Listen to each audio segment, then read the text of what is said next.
Good morning, my beautiful babes and babettes. So by the time I upload this, it could very easily be afternoon, my beautiful babes and babettes.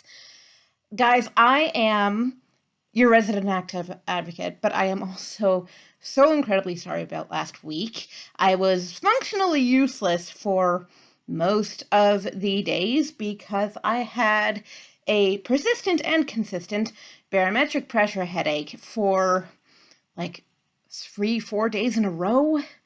Not pleasant, but I think my head may have been keying up for what happened last night. You should have seen and heard this storm. Holy smoke. We got trees down across the road. I feel bad for my neighbors. Our power went out twice. Not fun when you're trying to sleep and you suddenly wake up and go, I'm completely in the dark. No light anywhere. That, to me, I'm not afraid of the dark, but I don't like absolute darkness. So that, to me, is kind of a creepy feeling. And, yes, by the way, I am still a child and afraid of lightning. Not thunder, lightning. Okay, there's a difference. Thunder, go boom. Lightning, go flash. Right? I don't like lightning. I don't know why. But we're afraid of what we're afraid of. Anyway, today, I would like to pick up on our lovely, lovely series on the United Nations Declaration on the Rights of Indigenous Peoples. There are no categories in this document. They just kind of keep going with the articles. So I'm doing 5 a day until we get to the end, which was number 46, which is why I did 6 last time. So make our numbers even and do this thing up nice and prettily because it's a very pretty document. Subsidiary / contained within kind of the Truth and Reconciliation Commission. It's not nearly as long, but I kind of like it because it's very idealistic, and I am a very idealistic person. It's in my nature to be an optimist. I'm sorry it is. I don't think pessimism is more realistic, but I don't know. You're free to disagree. Maximizing document. All right. So, we are beginning with Article 7 today. Article 7 has 2 subpoints, which say, number 1, Indigenous individuals have the right to life, physical and mental integrity, liberty, and security of person. Yes, Canada. Number 2, Indigenous peoples have the collective right to live in freedom, peace, and security as distinct peoples, and shall not be subjected to any act of genocide or any other act of violence, including forcibly removing children of the group to another group. Yes, Canada. Minimizing the document so I can talk directly to the camera. Even now that the residential schools have all been shut down since 1997 in this country, Indigenous children are among the highest relocation population in terms of the foster system in this country. It's not even necessarily that parents are not mentally, emotionally capable of taking care of their children. A lot of the time, there are literal physical difficulties in taking care of a child. If you cannot feed that child, if you cannot clothe that child, if you don't have clean water to give that child, and this is where I go off the freaking rails because, again, a lot of the reserves in Canada don't even have clean water. What time period are we living in, please? Please, someone inform me in the comments. Physical difficulties of that nature, therefore, can cause a child's upbringing to go wrong, as one might expect. However, I'm not going to gloss over the fact that due to the residential school system and the continual systemic genocides, plural, to which Indigenous peoples on this continent were subjected and continue to be subjected, there's going to be a lot of mental health issues on the reserves, especially, And the problem is, these problems are generational, okay? Such a thing as generational trauma exists, and that is basically generation one, your children are carted off to the residential schools. Generation two, you don't know your children anymore, and your children don't know you. So this is the children's generation I'm talking about. They no longer have an identity necessarily because it was a systemic protocol, perfectly legal and valid, to strip a child of their culture, of their heritage, of their language, of their name, of their religion, of their family. I can go on, right? These things happened. So generation two, the children's generation, they don't have anything to fall back on anymore. Like, I can personally fall back on the fact that maybe I'm a woman and maybe I have disabilities, but I am a white Canadian. I live in one of the most economically stable countries in the world. And yes, we are in a time period of decline, but at the same time, this is nothing compared even to America. Okay, America has it harder than Canada does, I have to say. But so you're a child who is now an adult, who has been raised to believe that you and everything your culture stands for is wrong. You maybe turn to alcohol for, just help to cope, which is where the whole stereotype of, the drunken native comes from, which is ridiculous because those conditions were kind of forced onto the culture. Do not create a cultural stereotype if you are the population that forced that stereotype onto that culture. Thank you. So, child now adult turns to alcoholism, maybe. This is just a scenario, okay? They have children who are raised in a household where the parents might not know exactly how to function because they were never taught how, they were never helped. They were always taught that they were worthless in the eyes of society. And here's the thing, no matter who you are, no matter what race you are, no matter what gender or sex you are, if you are told something often enough, you're going to believe it, all right? And this can go on and on and on through the generations. And usually it can take upwards of 7 generations to break the cycle of poverty. I don't know how many generations it would take to break the cycle of mental health issues. That can be much more long-lasting because your brain and your emotions are much harder to change than your external circumstances. A lot of the time, very wealthy people are also very unhappy people. Look at the statistics, look at lottery winners. Most of them have either spent all of their winnings or are unhappy with the new lifestyle. Studies show this, look it up. But I'm going to move on before I get too far into this tangent because we have more to do. All right, so Article 8.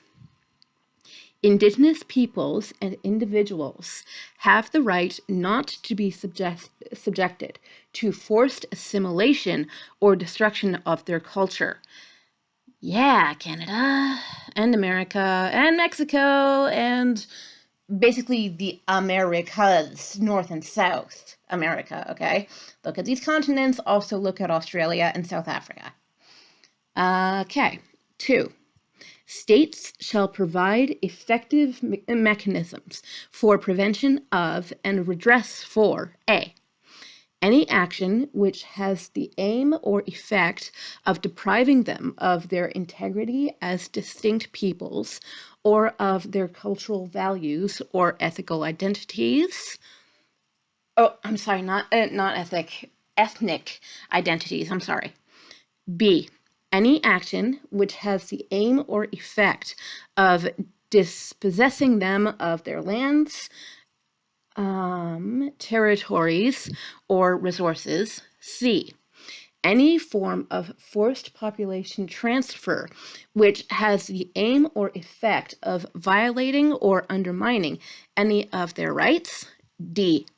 Any form of forced assimilation or integration. E. any form of propaganda designed to promote or incite racial or ethnic discrimination directed against them. All right, this is a long one, but it kind of all boils down to the same thing. Don't try to dominate, don't try to assimilate, and don't try to get rid of them. I want to talk about a point that came up in my mind when I was reading this. I know that Peter Pan, the Disney version, is a very old movie at this point. I think it was made in the 1950s. And there were definitely still kids in both Canada and America in the residential schools at that point, and definitely people being displaced from their lands. I actually just recently read about the Seminole Nation down in Florida and Oklahoma. The reason why they are also in Oklahoma is because a great deal of that population was forced out of their ancestral home in Florida. So that was illegal by today's standards, but not by the standards of the time. In Peter Pan, though, to get back to that, I really don't want to say this out loud, so go look up the song you know I'm talking about. If you have seen this movie, you know what I am talking about. But I'll just say it this way. What makes the blank man blank? All right? Look up this song and listen to all the freaking stereotypes in this thing. I listened to that song once because I watched the movie once, and once was enough for me. Like, I was quite a bit younger than I am now, and I'm like, this is not right. Holy smoke. Like, to the point where I didn't even have the same amount of education that I have now, right? This was a number of years ago. And I'm sitting there watching this movie with my friend going, okay, children don't get what this is about, right? And if they do, why are we still here? I would actively advocate for Disney to redo that cartoon and redo it as a cartoon, not as this live action stuff. And don't give me the noble, savage, narrative. Don't give me that. Also, don't give me the opposite of that narrative, which is the rest of them are... I really try not to use racial slurs, okay? And I'm not going to. The rest of them are, uncivilized and uncivilizable. This is where the power structures in our society comes from. I'm sorry. It's in these popular media, which children consume, and they don't know what it's about, but later on in life, they're taught that, by the way, it's because of this foundation that we build when you're children, that now you are free to be, culturally proud. I'm not saying don't be proud of your culture if you're white. I'm white, but don't be proud of it to the point where you put down other cultures. That's called being a white supremacist, and I don't jive with that. All right? Like, be proud of who you are no matter who you are, okay? Own it, make it, love it. It's good. It's good. No matter who you are, it's good. Seriously, I'm not lying. But at the same time, don't tell other people not to be proud of who they are, and don't shoehorn people into the role that you think they fit or think they should fit based on historical inaccuracy. All right? It was the drive and will of people who did not want to understand that formed out the systems that we have now. The whole reason why there are reserves, or in America they're called reservations, the whole reason why those exist at all is because the governments of the time, and of the current time, by the way, the time in which I am making this video right now, did not want them to have the good land, the good resources, and, clean water, as I keep bringing up. That is the part that pisses me off, because you can get really, really, really sick off of dirty water. And when all you have access to is bottled water, does that not kind of smack of, by the way, your government doesn't care about you? Because it does to me. when it's voting season in Canada, and I know who I'm voting for, but at the same time, it's like, okay, I'm an anarchist. I'm gonna vote, get it out of the way, and then go back to doing real things like this to try and make society better. Oh my gosh. Okay, moving on. Article 9. Good Lord. Article 9. This one's shorter. Indigenous peoples and individuals have the right to belong to an Indigenous community or nation in accordance with the traditions and customs of the community or nation concerned. No discrimination of any kind may arise from the existence of such a right. Now, we have addressed this before in the previous part of the series. If I could find my camera, there it is. Hello. We have addressed this before in the last video that I did. I discussed the entire nation versus clan system with y'all, so go back and watch that if you're confused on this. But the right to a national identity, okay? I'm just going to reiterate this. My father is an American citizen, but does not identify as an American because he's lived here since he was 5 or 6 years old. I am by birthright a Canadian citizen, not an American citizen, because I was born on Canadian soil. That's how it works in Canada and America. I know that there are a number of countries that don't have what's called inborn citizenship, so you kind of have to earn your right as a citizen in these countries. I can't give you specific examples. I'm sorry, I can't think of any. But in Canada and America, if you are born on the soil of that nation, you are a citizen of that country. This is why back in Yeehaw days, when Princess Beatrice of the Netherlands, her mother was here in Canada, and we actually made our consulate into de facto Dutch soil when the queen was about to give birth, so that she gave birth at the consulate over which they flew Holland's flag, or the Netherlands flag. Sorry, Holland is a province in the Netherlands. Don't get those two confused. The Netherlands is the country. I am 25% Dutch, by the way, but that's what Canada did. They turned one of the consulates into Dutch soil so that the princess would be a Dutch citizen and therefore have the right to rule in the Netherlands. Every single year, therefore, the Netherlands sends a gift of tulips to Ottawa, which is Canada's capital city, as a show of gratitude for that. And I really like tulips, just gonna say. But that's how citizenship works in a lot of different countries. You have to be born on that country's soil.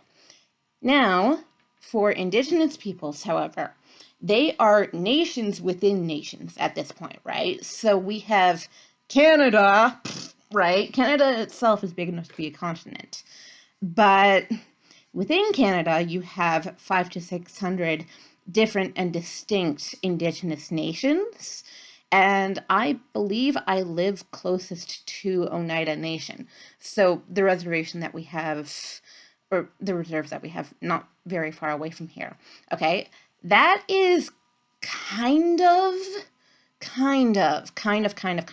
considered a different country. They supposedly they are supposed to have right to sovereignty, which means self-governance. However, Indigenous people can also vote in the popular Canadian election. So the election that's going on right now, Indigenous people since the 1960s. Before the 1960s in this country, they did not have the right to vote. Now they do, but they can vote in the same election that I can vote in. However, if there were to be an election of a new chief at Oneida, I could not vote in that election. They could because, like I say, de facto it's a different nation. It's a different country. It's a country within a country, okay? Not being Oneida Nation, not being Indigenous myself, I don't have the right to vote in that election, which is fine. You know, because it's not my business any more than it would be my business to vote in America. So the entire idea is the right to sovereignty, the right to govern yourself, and the right to identify with that nation. Do not call an Indigenous person, unless they want you to, do not call them Canadian or American. Call them by their nation name, all right? That's important because it gives back that sense of identity. All right, next.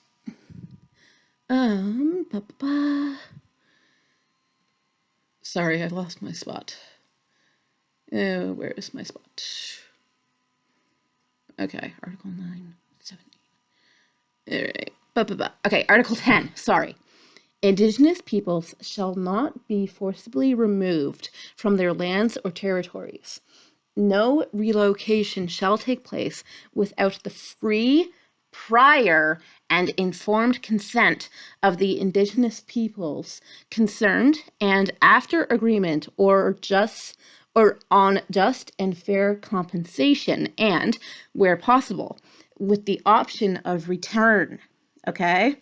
As I said yesterday, I was reading, or rather Dad was reading to me, about the Seminole Nation, how they were forcibly relocated, to put it nicely, from Florida to Oklahoma, or at least a great body of them were.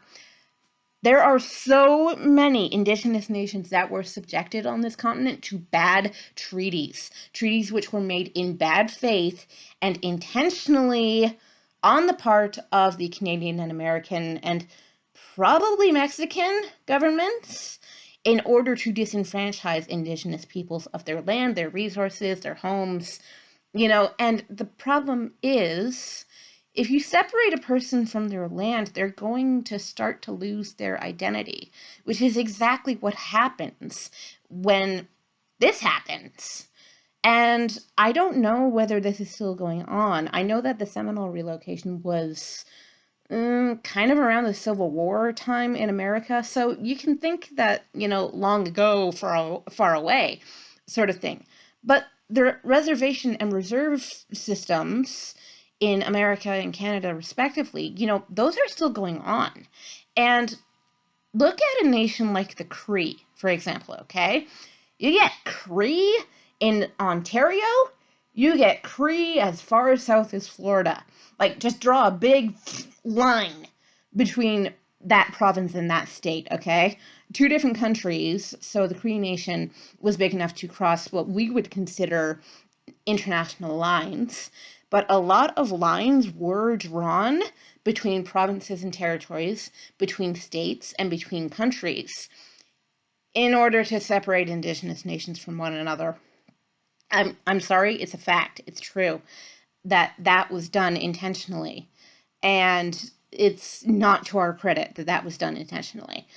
I mean, let's say you've got relatives living on the other side of your city, and someone comes in and says, okay, this is half of the city now belongs to this territory.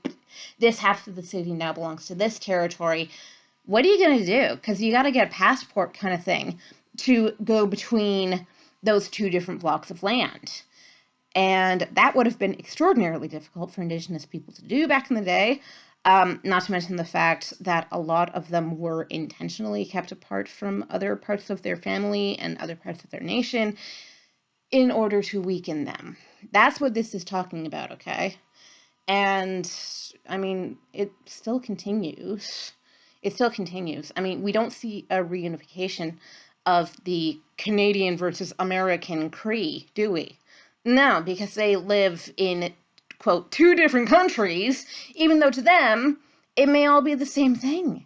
I don't actually know how that works between international lines for these really, really big nations that have a lot of land to their name, at least on the ancestral basis, at least on the historical basis. So I would actually have to do more research about that and how that works. All right, moving on. Okay. All right, this is the last for today. Article 11, and this is subdivided. Okay. Article 11. Indigenous peoples have the right to practice and revitalize their cultural traditions and customs. This includes the right to maintain, protect, and develop the past, present, and future manifestations of their cultures, such as archaeological and historical sites, artifacts, designs, ceremonies, technologies, and visual and performing arts and literature. 2. States shall provide redress through effective mechanisms, which may include restitution developed in conjunction with Indigenous peoples, with respect to their cultural, intellectual, religious, and spiritual property, taken without their free, prior, and informed consent, or in violation of their laws, traditions, and customs. 5 words, and then I'm done, because I want you to research this for yourselves. Give them back their stuff. Okay? This is actually becoming a really hot topic issue online, and I have seen people throw around the argument, give us back our stuff, because it doesn't belong to us, I'm sorry, and it certainly doesn't belong in a museum when the culture is still alive. Trust me, we tried our damnedest to make sure that these cultures would die. We did not succeed in all cases, thank the gods. Now, for the cultures that are still alive, and even for the ones that are dead. For the ones that are dead, give the artifacts to their sister nations, because there were nations that formed alliances, there were nations that had languages in common, or very similar languages, for example. But for the cultures that are still alive, give them back their stuff. Thank you. Because these are not ancient peoples, these are not dead peoples, these are living peoples, you know? English is a living language, treated as such, just as much as, say, Mi'kmaq is a living language and a living culture, treated as such. Thank you, and I'm done.